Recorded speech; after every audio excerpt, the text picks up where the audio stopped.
Good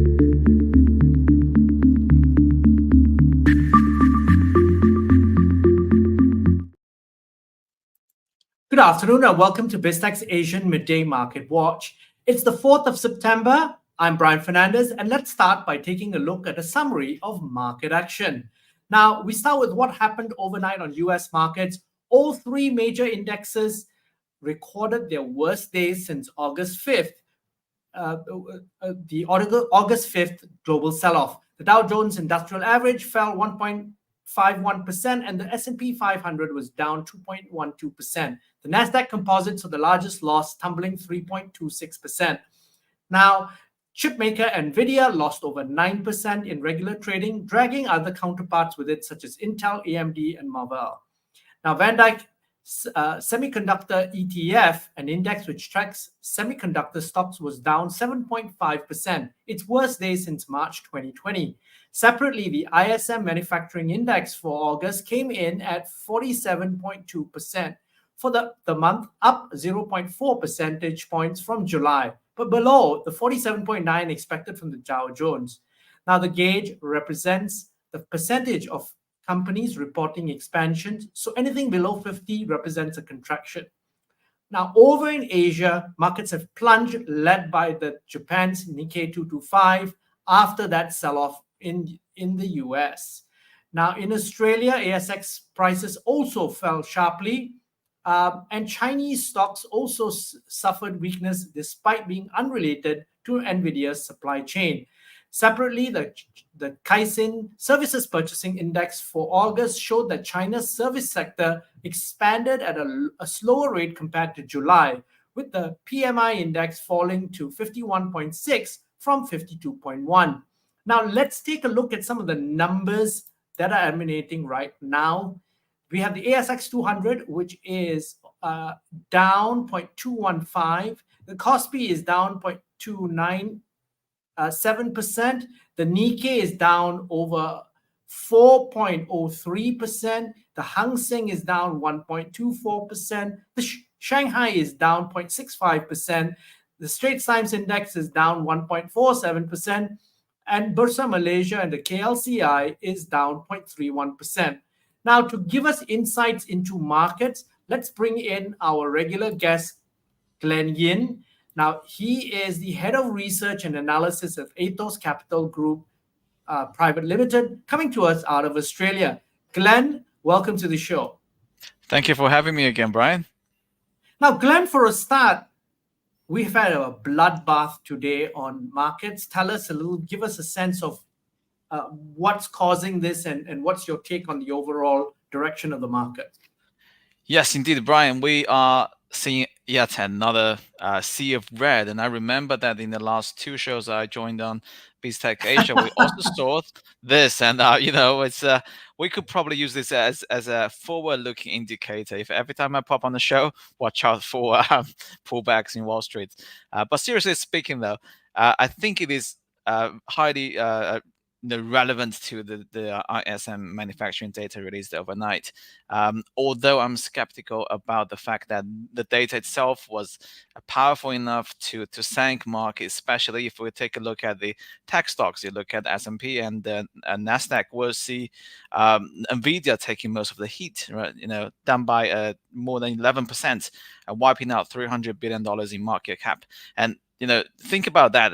Nvidia, a chip maker, AI leader, and the manufacturing sector, the correlation is low. So it feels like to me it is basically the market readjusting, recalibrating before Friday's non-farm payroll, and especially after that, the markets gained so much in August after the bloodbath, which was our show from last month. So yes, I'm not overly concerned about any potential systemic risk coming from that, Brian.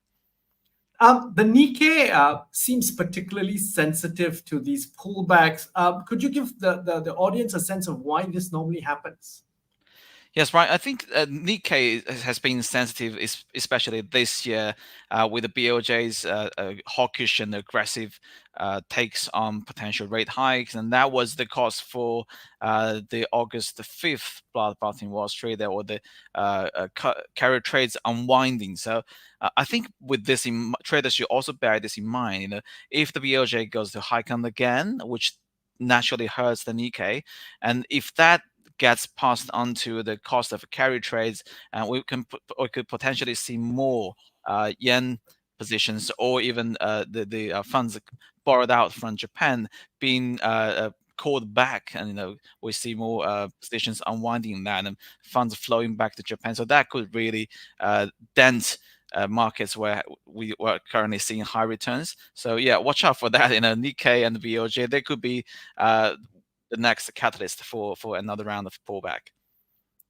Now, I want to zoom in on something that seems to be not on the radar, but something very interesting that we've talked about: Canada. So, Canada was the first G7 country to cut rates in early June and has just announced a third rate cut. But there's an expectation of even more rate cuts, up to 5 before year end. Tell us about this and what's driving this accelerated rate cut regime, and how is this perhaps a bellwether towards wider financial markets? Yes, Brian. So they've cut twice. Was it twice? At least twice. One in early June and again in late July. So 25 BP each time. Brought that the benchmark interest rate from 5% to 4.5%. Markets are now widely expecting 3 more cuts. So that will be a total of 5 cuts. Totaling 125 BP, so bringing that rate from 5% to 3.75%. Well, I mean, Canadians will be happy to see that, the interest rate shrinking. So will be their mortgage repayment rates, and everything else will be coming down. And the reason for cuts are so obvious, that the economic growth is slowing. Both the manufacturing and services PMI have been declining since February, and most importantly, the unemployment rate has jumped from 5.8%, which is already very high in February, to 6.4%. Now, that is very, very high, and not very far from the GFC era. So clearly, they need to cut, and need to cut it fast, if not hard, to avoid a hard landing of the Canadian economy. While the situation in the US is better in terms of unemployment and manufacturing data, still is better than Canada, at least on paper. So the implication is that global investors will be excited to see more media coverage on cuts, and that will continue to build up the sentiment before the Fed really brings a knife to the table in 2 weeks' time. So I think the implication for the global, for the wider financial market, is that the easing cycle is coming, and the hardest days and the coldest days of winter will be in the rearview mirror very soon. Now, speaking of unemployment, we've got the non-farm payrolls numbers that are out later this week, which all investors are watching out for. What's the expectation for this? I mean, obviously, good data is expected compared to some of the negative news that was coming out earlier. Yeah, Brian. I've been telling our traders that picture yourself with blonde hair and a piece of old and rugged blue dress. One day you decided to follow a rabbit, and you fell in the hole before realizing everything had become upside down. Now, Alice may not be a good trader, nor does she know how to read candlestick charts, but the fact is that we've been living in a financial world that was upside down since the pandemic. Now, why? Because good data was bad data, and that is because good data such as stronger GDP rating, robust PMI, or even a nice and healthy NFP were considered to fuel inflation. And more inflation means higher rates for longer. But now, as inflation is inching towards the Fed's target, especially after Jay Powell said himself that the time has come, we're finally out of the rabbit hole and back to the good old world again. And that means good data is good data, and bad data will be bad data, as evident in last night's sell-off, right? PMI just moved a little bit, and everybody's just lost their stuff, and it just went it switched on panic mode.